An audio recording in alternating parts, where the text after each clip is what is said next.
Assalamualaikum warahmatullahi wabarakatuh. Perkenalkan, nama saya Siti Nur Utami dari kelas A119 dengan NIM 13519110040. Pada video kali ini, saya akan memberikan penjelasan mengenai 3 materi. Yang pertama yaitu mengenai bakteri, yang kedua mengenai bakteri prokariot dan eukariot, dan yang ketiga mengenai macam-macam bakteri. Struktur sel bakteri terbagi menjadi beberapa struktur. Yang pertama yaitu membran sel. Membran sel bersifat semi-permeabel, berfungsi untuk mengatur keluar masuknya zat ke dalam sel. Kemudian yang kedua ada sitoplasma.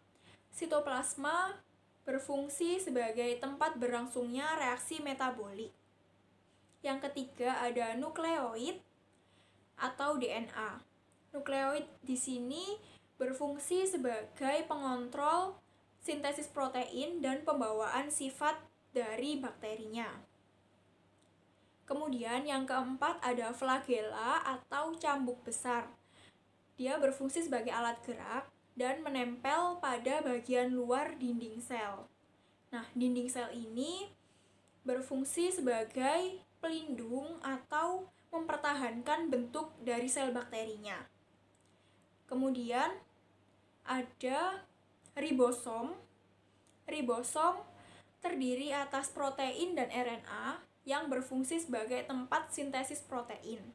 Mesosom yang terbentuk dari membran sel yang tidak membentuk lipatan, berfungsi untuk pembelahan dua molekul DNA dan pembentukan dinding sel baru untuk kedua anakan. Terdapat satu struktur yang khusus dimiliki oleh Clostridium dan juga Bacillus, yaitu endospora. Nah, endospora ini fungsinya yaitu untuk melindungi sel bakterinya dari suhu yang ekstrim. Kenapa kok bisa berfungsi sebagai pelindung? Karena bakteri ini akan mengalami suatu kondisi yang kurang menguntungkan untuk dirinya, yaitu seperti kondisi yang suhu terlalu panas, kemudian terlalu dingin, kekurangan protein dan air, bahkan beracun. Hal itu akan menyebabkan bakterinya merasa terancam dan endospora ini akan berfungsi untuk melindunginya. Sel prokariot dan sel eukariot. Sel prokariot memiliki struktur yang sederhana, sedangkan sel eukariot memiliki struktur yang lebih kompleks. Bentuk-bentuk bakteri terbagi menjadi 3. Yang pertama yaitu bentuk batang atau basil. Yang kedua bentuk bola atau kokus. Yang ketiga bentuk spirilla.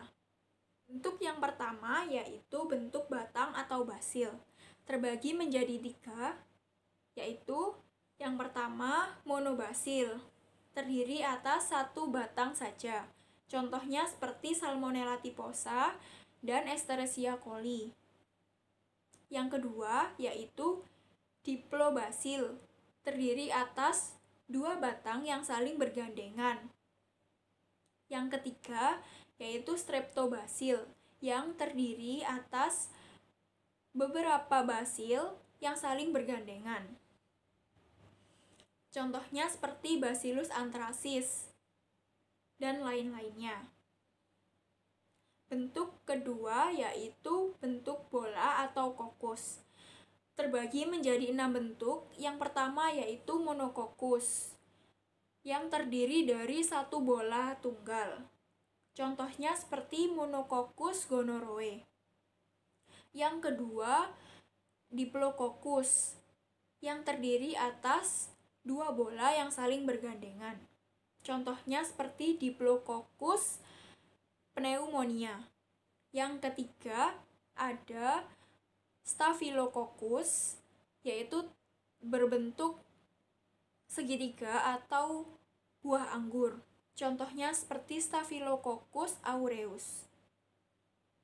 Yang keempat Streptococcus, yaitu berbentuk rangkaian rantai atau ular.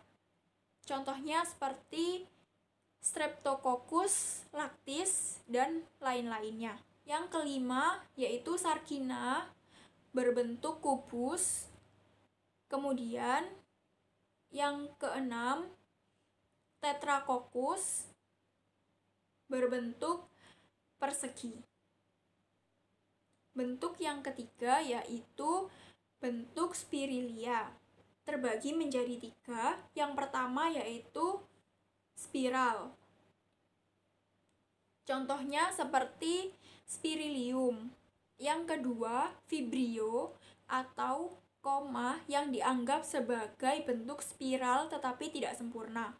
Contohnya yaitu vibrio cholera. Yang ketiga, spiroseta. Dia berbentuk spiral tetapi bergerak. Contohnya seperti Spiroseta pallida. Perkembangbiakan bakteri terbagi menjadi 2. Yang pertama yaitu rekombinasi genetik. Artinya pemindahan materi genetik di antara 2 bakteri. Terbagi menjadi 3. Yang pertama yaitu transformasi. Artinya pemindahan materi genetik dari bakteri yang satu ke bakteri yang lainnya. Yang kedua, transduksi. Artinya pemindahan materi genetik dari bakteri yang satu ke bakteri yang lain dengan perantara virus. Yang ketiga yaitu konjugasi. Artinya penggabungan 2 bakteri positif dan negatif yang membentuk jembatan untuk pemindahan materi genetiknya. Kemudian untuk yang kedua, pembelahan diri secara biner atau langsung, yaitu pembelahan yang dilakukan oleh sel indukan yang menghasilkan 2 sel anakan yang memiliki sifat sama dengan induknya.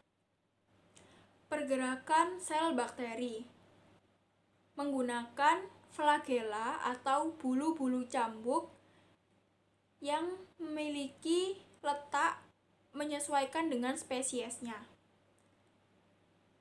Berdasarkan jumlah dan letaknya terbagi menjadi 4. Yang pertama yaitu monotrik, yang artinya memiliki 1 flagela pada 1 ujungnya. Yang kedua ada lopotrik, yaitu memiliki lebih dari 1 flagela pada 1 ujungnya.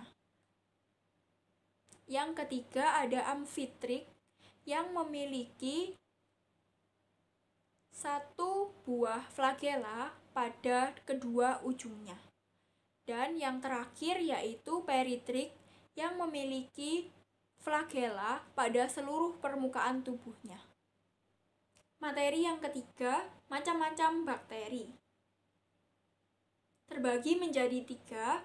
Yang pertama yaitu berdasarkan kebutuhan oksigennya untuk respirasinya.